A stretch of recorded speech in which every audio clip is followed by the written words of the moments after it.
Boa noite. Boa noite. Agradecer a paz do Senhor Jesus, amém? Que bom, que bom, que bom estarmos na congregação dos santos.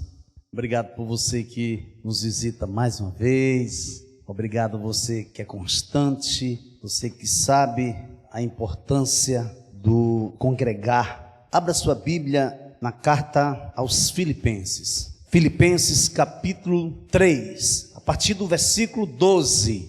Não que eu o tenha já recebido ou tenha já obtido a perfeição, mas prossigo para conquistar aquilo para o que também fui conquistado por Cristo Jesus. Versículo 13. Irmãos, quanto a mim, não julgo havê-lo alcançado, mas uma coisa faço, esquecendo-me das coisas que para trás ficaram e avançando para as que diante de mim estão. Prossigo para o alvo, para o prêmio da soberana vocação de Deus em Cristo Jesus. Vamos orar? Querido Deus, amado Pai, bispo e pastor de nossas almas, somos gratos a Ti, Senhor, por tudo que Tu tens feito e por tudo que Tu farás. Somos gratos a Ti pelo dom da vida. Obrigado, Senhor, porque Tu tens nos guardado. Obrigado pela Tua palavra. Fala conosco, continua falando conosco, Senhor, em nome de Jesus. Amém.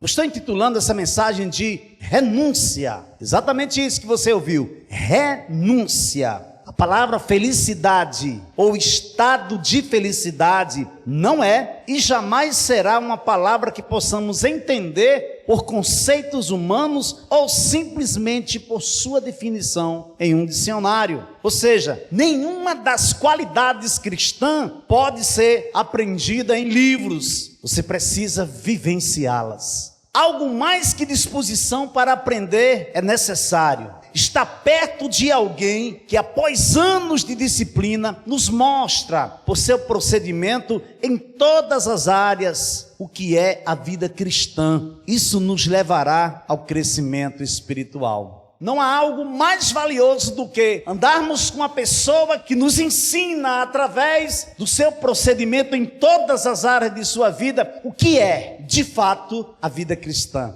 Sem dúvida, haverá alguma instrução verbal, mas o discípulo adquire habilidades, principalmente por estar associado íntima e diariamente com seu discipulador e mestre. Você entendeu? Haverá um momento que você vai ter uma conversa, que você vai se abrir, em dado momento você vai vomitar coisas que você precisa botar para fora. Juntos vocês vão ler a palavra, vão dissertar acerca do texto, mas o que vai impactar a vida de um discípulo, o que irá fazer com que ele cresça, é a vida do seu discipulador, é a vida do seu mestre. Mas em contrapartida, é também a vida do discípulo que se submete, que entende o que é se submeter, que entende o que é estar debaixo de uma autoridade espiritual e se submete e dá os passos necessários para que esse aprendizado venha se evidenciar, para que a sua vida, para que suas conquistas, para que a sua história seja bem sucedida.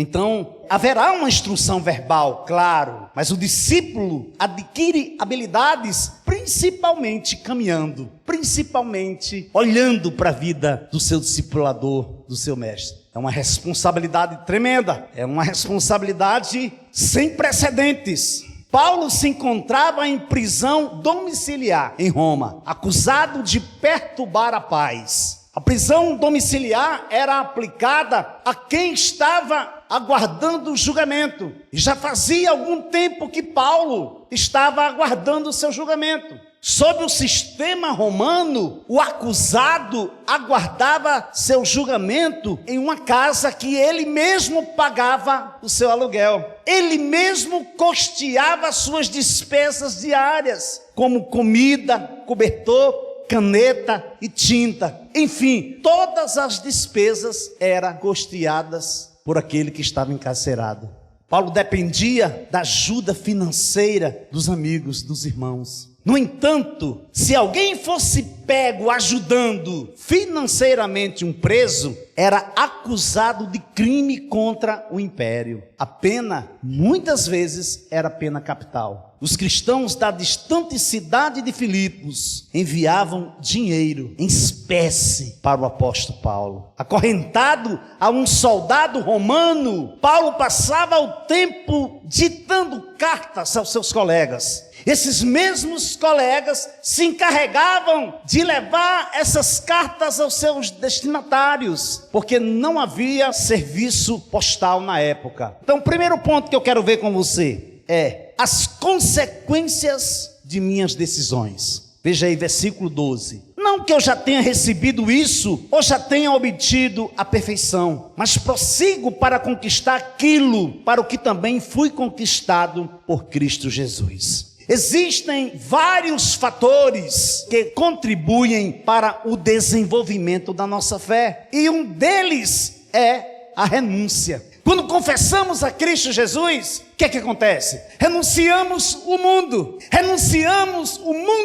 e as suas práticas pecaminosas, e nos viramos para Cristo, dando as costas para o mundo. Mas com o passar do tempo, novos desafios começam a surgir, onde vai exigir de cada um de nós o desapego, decisões, renúncias, para que nós possamos caminhar, para que nós possamos completar a nossa carreira. Temos que renunciar. Temos assimilado isso com cuidado? A atenção do apóstolo Paulo está voltada para a reta de chegada. E a sua atenção está voltada para quem? Para quê? Para onde? Em que você tem fixado seus olhos? Em que você tem fixado seus olhos? E a cada dia você tem vencido. E a cada dia você tem se superado. E a cada dia você tem entendido o quanto é maravilhoso caminhar com Jesus. O quanto é maravilhoso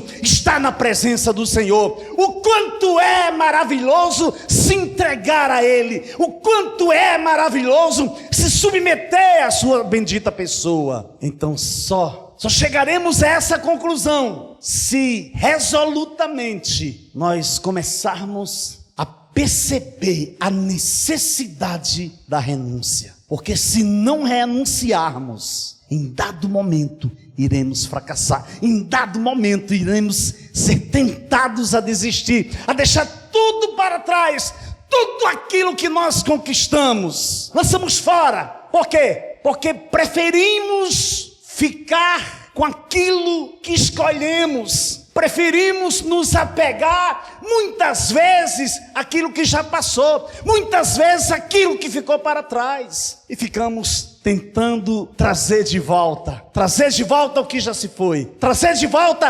aquilo que Deus já tirou, trazer de volta aquilo que Deus tem dito para você, que não faz parte do propósito dele para a sua vida. Mas em dado momento você não quer renunciar, em dado momento você insiste em manter a maneira que você pensa, do jeito que você faz as coisas, a sua própria característica. E no entanto a Bíblia diz que você, que eu, que nós temos a mente de Cristo, que você não vive mais, que eu não vivo mais, que nós já morrimos, mas agora Cristo vive em mim. Então a atenção de Paulo está voltada para a reta de chegada, para aquilo que ele foi chamado, para tal propósito que ele foi chamado, para aquilo que Jesus o chamou quando ele caiu por terra na estrada para Damasco. No momento que subitamente a luz do céu brilha e ele cai por terra, ele ouve uma voz, e essa voz dizia: Saulo, Saulo, Saulo. E ele diz: quem és tu, Senhor? Eu sou Jesus a quem tu persegues. A partir daquele momento toda a estrutura de Paulo foi abalada, e agora ele escrevendo essa carta à cidade de Filipos, ele está convicto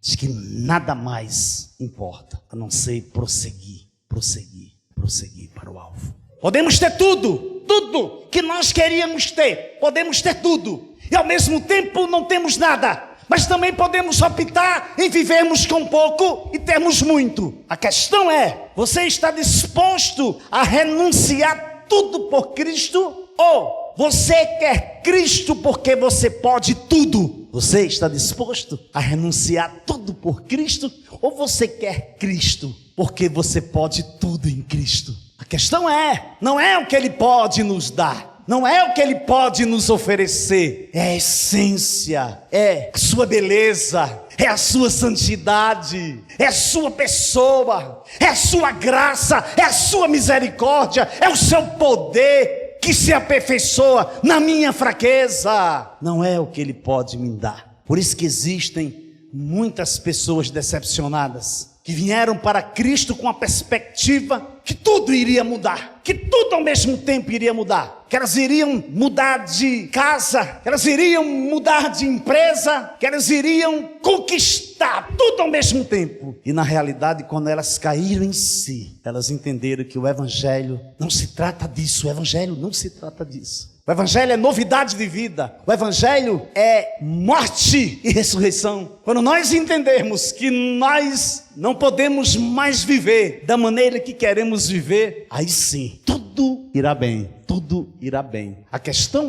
em dado momento você não quer morrer. Então eu tenho uma notícia para você. Quer ser bem sucedido, quer ser uma mulher de Deus, quer ser um homem de Deus, então morra, querido, morra, minha amada, que se você morrer, aí sim, sua vida vai ser usada para a honra e glória do Senhor. Veja o que o apóstolo Paulo fala sobre isso. Filipenses capítulo 3, versículos 7 e 8. O que para mim era lucro, isto considerei perda por causa de Cristo. Na verdade, considero tudo como perda, por causa da sublimidade do conhecimento de Cristo Jesus, meu Senhor. Por causa dele, perdi todas as coisas e as considero como lixo para ganhar a Cristo. Olha que declaração. Paulo está dizendo que por causa dele, por causa de Cristo, por causa do Evangelho, por causa da revelação do Evangelho que veio sobre ele, ele diz que ele perdeu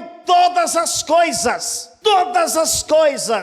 e as considero como lixo para ganhar a Cristo. O interessante é que, para não dar uma impressão de que ele já estivesse chegado no pódio, Paulo indica cuidadosamente que ainda estava envolvido com a corrida da vida.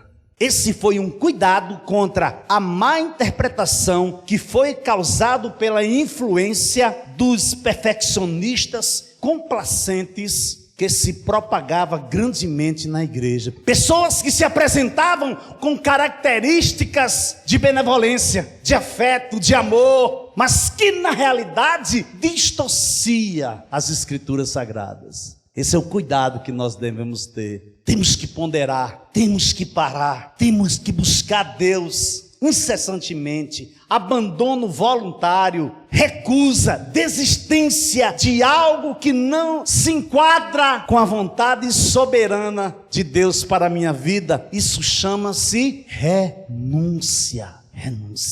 A exemplo disso foi a história de Moisés. A ordem que as parteiras receberam era para matar toda criança do sexo masculino. Porém, as parteiras resolveram voluntariamente renunciar à ordem de Faraó e não matar as crianças, porque elas temiam a Deus. Você teme a Deus? O que é que tem levado você a fazer ou você a não fazer por temor a Deus? Você lembra de José? Quando a mulher de Potifar o agarra e ele foge, deixa sua roupa nas mãos dela. O que é que ele diz para ela? Quem sou eu para desagradar o meu Deus? Não era outra coisa senão desagradar a Deus por temor e tremor na sua presença. Interessante é que Êxodo capítulo 1, a partir do versículo 20, vai dizer: e Deus foi bom para com as parteiras, e o povo aumentou e se tornou muito forte. E porque as parteiras temeram a Deus, ele lhes constituiu família. Então Faraó deu ordem a todo o seu povo, dizendo: joguem no rio Nilo todos os meninos hebreus que nascerem, quanto as meninas deixem viver.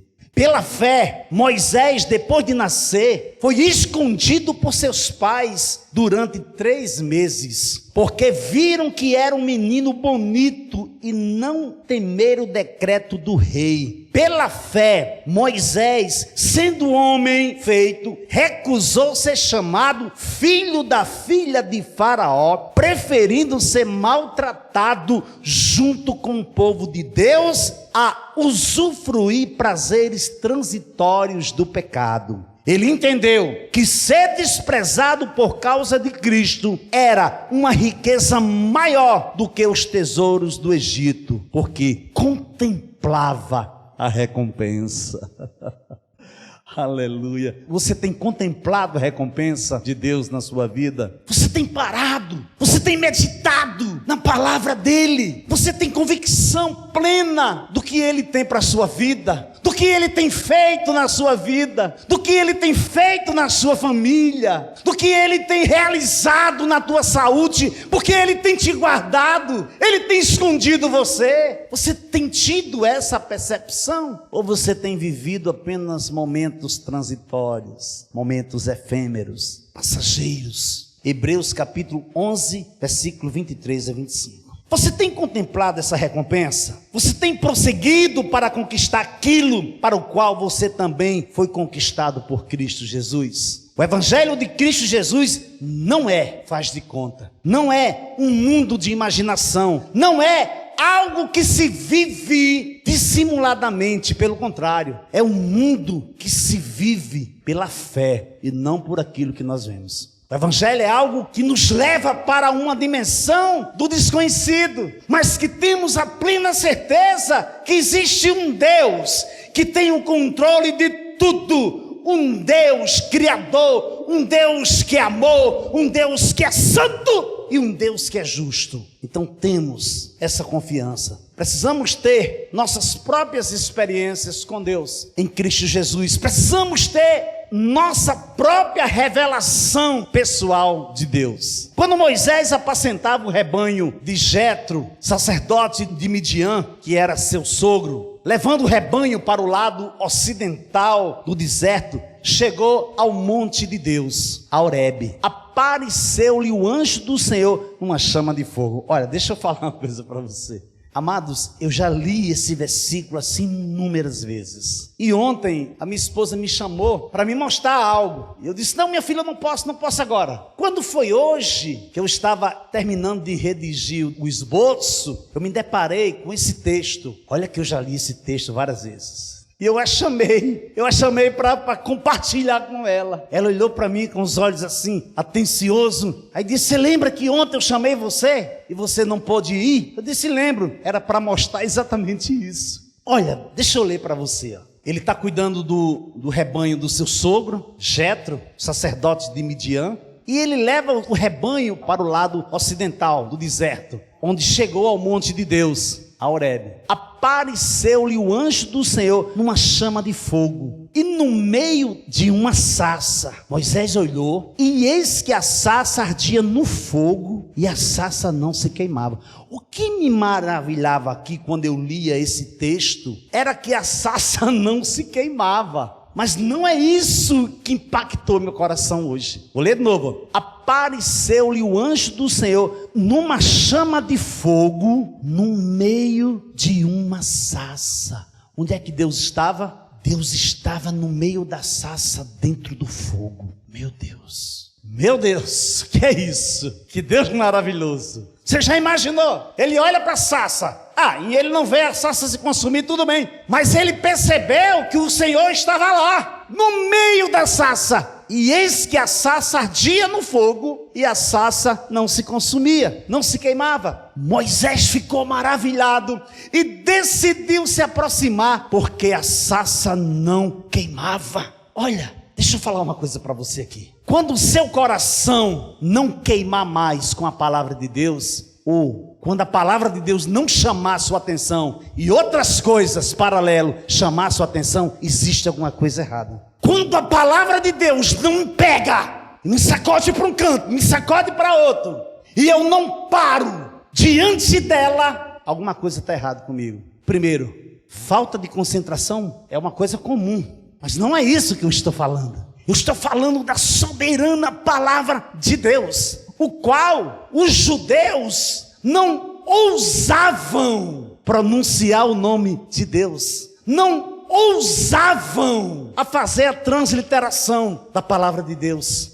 Não é de qualquer pessoa que estamos falando. Estamos falando do Deus Todo-Poderoso. Estamos falando do Criador, do Deus que rege todas as coisas. Estamos falando de uma supremacia. Estamos falando daquele que, sendo majestoso, que sendo a majestade, deixou seu trono e disse: eu vou descer e vou pagar o preço. Porque a minha palavra diz: a alma que pecar, essa morrerá. E ninguém pode pagar o preço pela transgressão, mas eu posso. Então ele veio em forma de homem, o verbo se fez carne e habitou entre nós, tabernaculou entre nós. Você sabe o que é tabernaculou? Ele viveu com você, ele viveu comigo em cada cabana. O seu Pascal, o Jesus íntimo, o Deus da intimidade, o Deus, aquele que eu entro no meu quarto, falo com ele em secreto, ele me ouve em secreto e me responde em secreto. Esse sim, esse é o meu Deus, esse é o seu Deus. Quando o Senhor viu que ele se aproximava para ver, Deus do meio da sarça o chamou e disse: Moisés, Moisés. Ele respondeu: eis-me aqui. Deus continuou: não se aproxime, tire as sandálias dos pés, porque o lugar em que você está é terra santa. Disse mais: eu sou o Deus de seu pai, o Deus de Abraão, o Deus de Isaque e o Deus de Jacó. Moisés escondeu o rosto, porque teve medo de olhar para Deus. E olha, amados, dá para ver um homem na Bíblia para ter mais intimidade do que Moisés. E Moisés esconde o seu rosto, porque ele teve medo de olhar para Deus. E muitas vezes nós não temos medo de fazer o que não agrada a Ele. Muitas vezes preferimos dar lugar a outras preferências, a vários tipos de coisas, mas somos resistentes a nos render. Mesmo tendo uma revelação pessoal de Deus, Moisés tem suas objeções, suas dúvidas, seu medo, dificuldade de entender o propósito. Somente quando Moisés se envolveu no processo é que ele veio amadurecer e desenvolver a sua fé. Então, a partir daí, Moisés está pronto para renunciar tudo que não condizia com o propósito de Deus para a vida dele. Amém? Você pode aplaudir o Senhor Jesus nesta noite? Você está preparado? Você está pronto para renunciar tudo por Jesus? O que eu quero é conhecer Cristo e o poder da sua ressurreição, tomar parte nos seus sofrimentos e me tornar como Ele na sua morte, para, de algum modo, alcançar a ressurreição dentre os mortos. Filipenses capítulo 3, versículo 10 e 11. Portanto, também nós, visto que temos a rodear-nos tão grande nuvem de testemunhas, livremo-nos de todo o peso e do pecado que tão firmemente se apega a nós, e corramos com perseverança a carreira que nos está proposta, olhando firmemente para o autor e consumador da fé, Jesus, o qual, em troca da alegria que lhe estava proposta, suportou a cruz sem importar com a vergonha, e agora está sentado à direita do trono de Deus. Hebreus capítulo 12, versículos 1 e 2. Primeiro ponto: as consequências de minhas decisões. O segundo ponto: o que tenho alcançado. As consequências de minhas atitudes, as consequências da minha renúncia, as consequências de tudo aquilo que eu tenho feito em direção à vontade soberana do meu Deus. Agora, o que eu tenho alcançado? Veja aí, versículo 13 e 14. Irmãos, quanto a mim, não julgo havê-lo alcançado, mas uma coisa faço, esquecendo-me das coisas que ficam para trás e avançando para as que estão diante de mim, prossigo para o alvo, para o prêmio da soberana vocação de Deus em Cristo Jesus. Você tem isso definido no seu coração? Você tem definido, você sabe exatamente em que ponto do caminho você se encontra? Agora, onde você está sentado, você sabe exatamente em que ponto da sua trajetória você se encontra? Do caminho que você está trilhando, da estrada que você está andando por ela, você sabe aonde você se encontra? Se Jesus Cristo voltasse agora, qual a certeza que você tem? Ou qual a certeza que você teria? Você subiria ou você ficava? Você tem convicção plena que você tem renunciado tudo por Ele? Ou você ainda se encontra em um conflito interminável? Uma hora você sabe, outra hora você não sabe. Um momento você diz eu quero, outro momento você diz eu não quero. Um momento você diz eu cansei, a partir de agora eu vou. No outro dia você diz que eu não consigo. Só você pode responder. Só você pode responder. Ou você é do tipo do crente que não concorda com textos contextualizados e negociáveis escritos na Bíblia. Você diz, não, isso aí eu não entendo. Não, isso aqui eu entendo, eu sei que a Bíblia é maravilhosa, mas isso aqui não, isso aqui eu não entendo. E você procura entender segundo a sua interpretação própria, você continua procurando pontos de apoio para que você venha se convencer que realmente não era para você entender do jeito que você está me entendendo. Olha, amados, o diabo tem pego muitos nesse quesito, muitos. Olha que ultimamente eu tenho entristecido meu coração por notícias que eu tenho recebido. Pessoas, irmãos, mulheres que eram mulheres de oração, mulheres de Deus convicta, que deixaram sua carreira, que voltaram agora a colecionar coisas deste mundo, a se entregar, voltaram a se entregar novamente às orgias deste mundo. E eu fico pensando, meu Deus, se eu entristeço o meu coração, imagina o teu. Já caminhamos tanto, vamos continuar ombreados, vamos continuar carregando as cargas uns dos outros e ministrando na vida dos irmãos, para que eles possam entregar seu fardo no altar, para que eles possam entregar seu fardo a Cristo, para que eles possam receber o convite do Senhor Jesus, para que ele possa entender que a melhor maneira que existe para receber descanso é aprender com Jesus, porque ele é manso e humilde de coração. Somente assim achareis descanso para as vossas almas. Mas você há de convir que às vezes o que nos tira mais fôlego são coisas que nós não queremos abrir mão, são coisas que nós não queremos renunciar. E haverá um momento que eu vou ter que enfrentar algo que eu não gosto. Haverá um momento que eu vou enfrentar algo que eu detesto. Haverá um momento que eu vou ter que enfrentar algo que não era aquilo e não é aquilo que eu quero para a minha vida. Mas fazer o quê? Desistir? Largar tudo fora? Crucificar Cristo novamente? Voltar ao vômito da porca? Permitir que aquele demônio que habitava na sua vida, observando que a casa está vazia e limpa, vai buscar mais os 7 e com ele é 8? Será que vale a pena? Será que ainda existe tempo para você fazer isso? Será que ainda existe tempo para eu fazer isso? Não foi para isso que você foi conquistado por Cristo. Você foi conquistado por Cristo para ser mais do que vencedor. Você foi conquistado para Cristo, para que seu nome estivesse escrito no livro da vida. Você foi conquistado por Cristo para ser nação santa, povo de propriedade exclusiva dele. Você foi escolhido por Cristo para ser luz e sal deste mundo. Você foi escolhido por Cristo para ser embaixador, para ser atalaia, para ser um homem de Deus e uma mulher de Deus. Você foi escolhido por Cristo, porque você tem um valor, porque você é preciosidade da criação de Deus. Amém?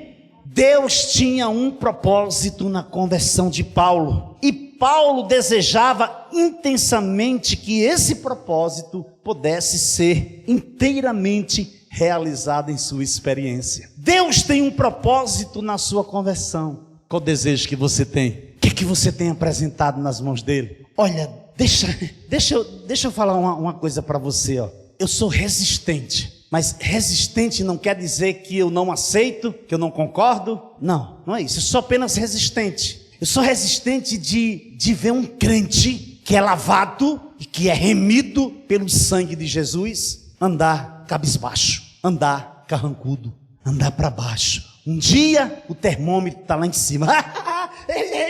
Glória a Deus, aleluia, tudo bem, bicho. Olha, eu vou contar um testemunho. Olha, Deus fez isso. No outro dia a pessoa está arrasada. E tem mais, se você parar para ouvir, se você parar para dar colo, você vai ficar mais arrasado ainda. Irmãos, quanto a mim, não julgo havê-lo alcançado. Quando o apóstolo Paulo diz, quanto a mim, pode implicar que existe um contraste com a alta apreciação dos outros. O que quer dizer isso? Quando ele diz, quanto a mim, que ele está olhando para ele está dizendo, olha, não estou querendo mostrar nada para vocês, não estou querendo me autoavaliar e dizer que eu já consegui tudo, não. Quanto a mim, não julgo havê-lo alcançado. É uma metáfora sobre a corrida. Com essa expressão, Paulo deixa bem claro, mas uma coisa faço, expressa singeleza de propósito e concentração de esforços, que vai implicar em renúncia. Olha, haverá um momento na nossa caminhada que, se eu não induzir o meu coração a ir para ali, ele não vai. Haverá um momento que, se eu não induzir meu coração a perdoar, ele não irá perdoar. Haverá um momento, se eu não induzir meu coração a me relacionar, a me envolver na igreja local, ele não vai. Ele vai dizer para você, eu não vou, eu não quero, isso não faz parte, eu estou cansado, eu quero ficar em casa deitado. Então haverá um momento que você precisa induzir seu coração a fazer aquilo que ele não quer fazer. Quanto a você, meu filho, fortifique-se na graça que há em Cristo Jesus. E o que você ouviu de mim, na presença de muitas testemunhas, isso mesmo, transmita a homens fiéis, idôneos, para instruir a outros. Nenhum soldado em serviço se envolve em negócios desta vida, porque o seu objetivo é agradar aquele que o recrutou. Igualmente, o atleta não é coroado se não competir segundo as regras. O lavrador que trabalha deve ser o primeiro a participar dos frutos. Pense bem no que eu acabo de dizer, porque o Senhor dará a você compreensão em todas as coisas. 2 Timóteo, capítulo 2, versículos de 1 a 7. Isso é Paulo falando para Timóteo. É Paulo ademoestando, é Paulo cuidando de Timóteo, dizendo, olha, você é um soldado escolhido. Eu impus as minhas mãos sobre você. Você tem a mesma fé da sua avó Lloyd e de sua mãe Eunice. Então não se envolva em negócios deste mundo, porque o seu objetivo tem que ser para agradar a Deus. Com quem temos nos acompanhado? Com quem você tem se acompanhado? Para quem você tem compartilhado seus sonhos, seus projetos de vida? Para homens fiéis e mulheres idôneas? Ou você vai conhecendo a pessoa e vai logo abrindo a sua boca e contando toda a sua história? Temos que parar e ponderar quanto à nossa forma de ser, a nossa maneira de encarar esta vida. Procure apresentar-se a Deus aprovado, como obreiro que não tem que se envergonhar, que maneja bem a palavra da verdade. Evite igualmente os falatórios inúteis e profanos, pois os que se entregam a isso avançaram cada vez mais na impiedade. Além disso, a linguagem deles corrói como câncer. Entre estes estão Himeneu e Fileto, que se desviaram da verdade, dizendo que a ressurreição de Jesus já aconteceu, e estão pervertendo alguns em sua fé. Entretanto, o firme fundamento de Deus permanece, tendo este selo. Veja, presta atenção, olha para cá. Qual é o firme fundamento de Deus que permanece, tendo este selo? Olha, o Senhor conhece os que lhe pertencem. E mais, afaste-se da injustiça todo aquele que professa o nome do Senhor. Segunda carta a Timóteo, capítulo 2, versículo 15 a 19. Himeneu, Alexandre e Fileto foram 3 homens que aparecem na narrativa bíblica do Novo Testamento. Eles viveram no período apostólico da igreja primitiva e são citados por Paulo como sendo pessoas que causaram danos à pregação do evangelho.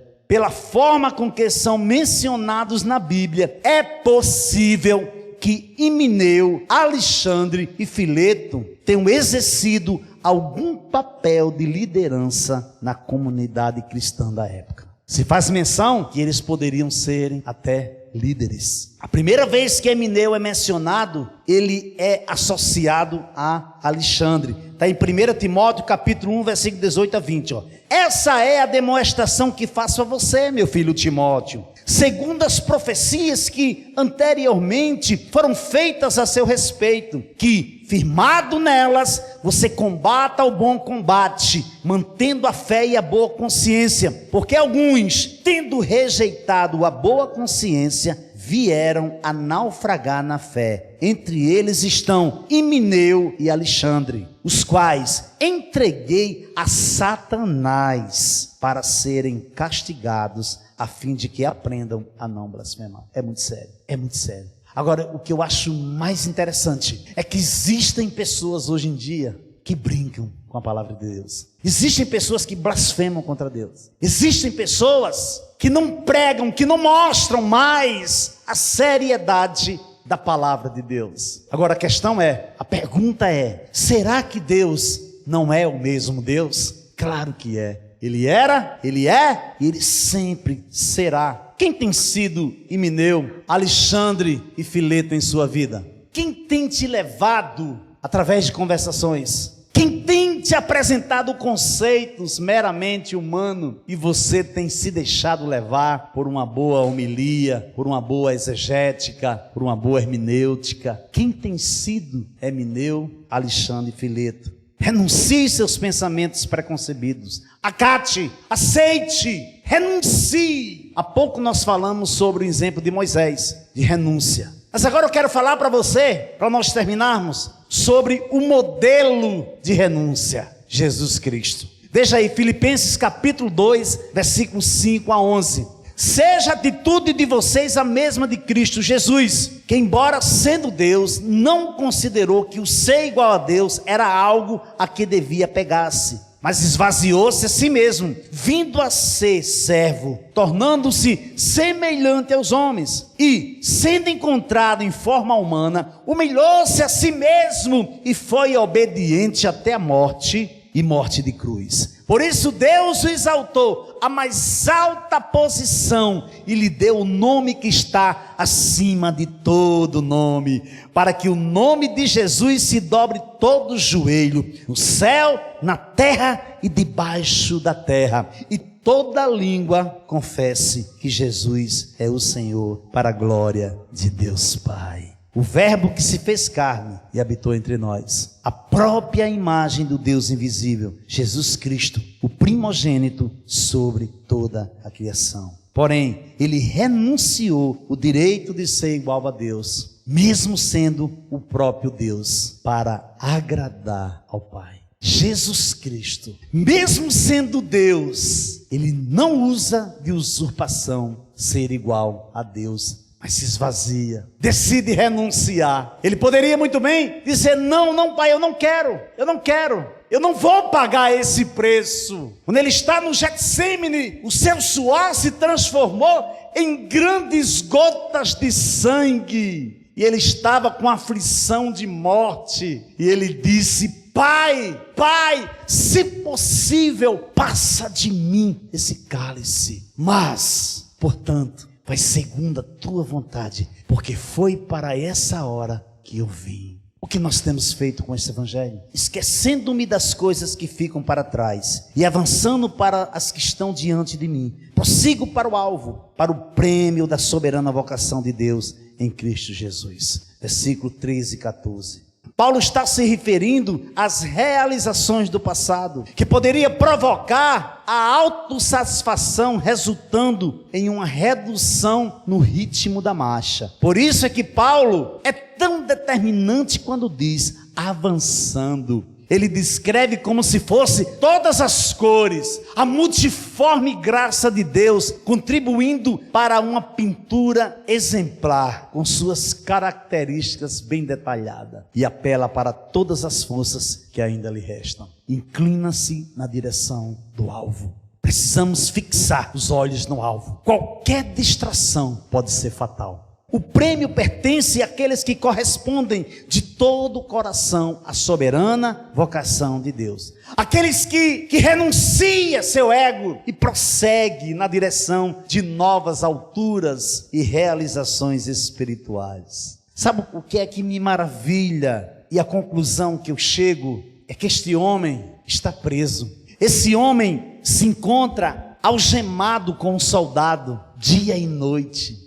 Tudo que ele vai fazer é com um soldado do lado dele. E ele tem uma convicção impecável. Ele sabe que vai morrer, como ele morreu decapitado. Ele aproveita os últimos dias, os últimos momentos, as últimas horas de sua vida, os últimos minutos de sua vida, para dedicar-se ao plano, ao projeto, para enviar aos seus compatriotas tudo aquilo que ele estava vivendo, ele não estava imaginando, ele estava vivendo. Sabe qual é a conclusão que eu chego? Tenho dado muito pouco, tenho feito muito pouco para o reino. Foi essa a conclusão que eu cheguei hoje, porque é necessário renunciar mais, é necessário se envolver, é necessário estar no corpo, é necessário se congregar, é necessário amar, é necessário perdoar, é necessário se render, se submeter, é necessário tirar a máscara, é necessário dizer: Senhor, eu não sou nada sem ti, Senhor, eu não posso fazer nada sem ti. É necessário você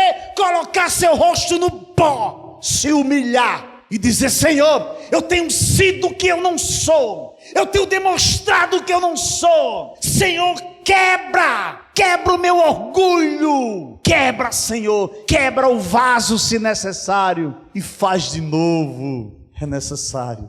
A minha oração nesta noite é que Deus possa fazer isso primeiramente na minha vida, para que eu possa alcançar lugares altos, para que eu possa chegar a um nível de intimidade excelente na sua presença. Não nos desviemos desses princípios. Precisamos avançar, precisamos renunciar ao nosso eu, renunciar à nossa forma de ser e se apropriar de tudo o que Deus tem reservado para as nossas vidas, para aqueles que são chamados segundo o seu propósito, para aqueles que o amam. Se você ama o Senhor, acorde, desperta enquanto é tempo. Está na hora de despertar, está na hora de dizer: Senhor, até hoje eu não vi nada, Senhor, em mim que eu possa te agradar. Quando eu penso que estou caminhando, eu estou voltando. E sabe o que eu tenho percebido? É que muitas vezes, os meus olhos estão fitos, os meus pensamentos estão impregnados na minha vida pessoal, na minha vida matrimonial, no meu trabalho, nos meus projetos. Aí sim, aí Jesus é tudo, aí Jesus tem me abençoado, aí Jesus é minha força, aí Deus é minha alegria. Não é para isso que você foi chamado. Você foi chamado para dar a sua vida por aquele que está indo para o inferno. Você foi chamado para levantar dessa cadeira e ir saquear o inferno, dizer para as pessoas que ainda há solução, que Jesus a ama, que Jesus tem uma vida nova para elas. Enquanto isso, nós ficamos em quatro paredes, letárgicos, envolvidos totalmente com eu, com quero, com conseguir, e não despertamos, não renunciamos. A minha oração nesta noite é que Deus encontre seu coração. A minha oração nesta noite é que suas palavras, em vez de falácias, sejam palavras de decisões, de apelo, Levante-se, entenda uma coisa: você tem um valor hoje em dia, porque um dia alguém valorizou sua vida, alguém orou por você, alguém pagou o preço pela sua vida. Então cabe a cada um de nós pagarmos o preço por aqueles que estão padecendo. Para terminar, eu gostaria que você abrisse sua Bíblia em Apocalipse capítulo 2, a partir do versículo 2 a 7. Conheça as suas obras, o seu trabalho árduo e sua perseverança. Sei que você não pode tolerar homens maus, que pôs à prova os que dizem ser apóstolos, mas não são, e descobriu que eles eram impostores. Você tem perseverado e suportado sofrimentos por causa do meu nome, e não tem desfalecido. Contra você, porém, tenho isto: você abandonou seu primeiro amor. Lembre-se de onde você caiu, arrependa-se e pratique as obras que praticava no princípio. Se não se arrepender, virei a você e tirarei o seu candelabro do seu lugar. Mas há uma coisa a seu favor: você odeia as práticas dos nicolaítas, como eu também as odeio. Aqueles que têm ouvidos, ouça o que o Espírito diz às igrejas. Ao vencedor darei o direito de comer da árvore da vida que está no paraíso de Deus. Que Jesus te abençoe, que Jesus te guarde, que Jesus continue te protegendo. Que esta palavra seja aplicada ao seu coração, que esta palavra seja aplicada na sua vida e encontre guarita no seu coração e venha frutificar, que o fruto dela seja a 100 por 1. Amém?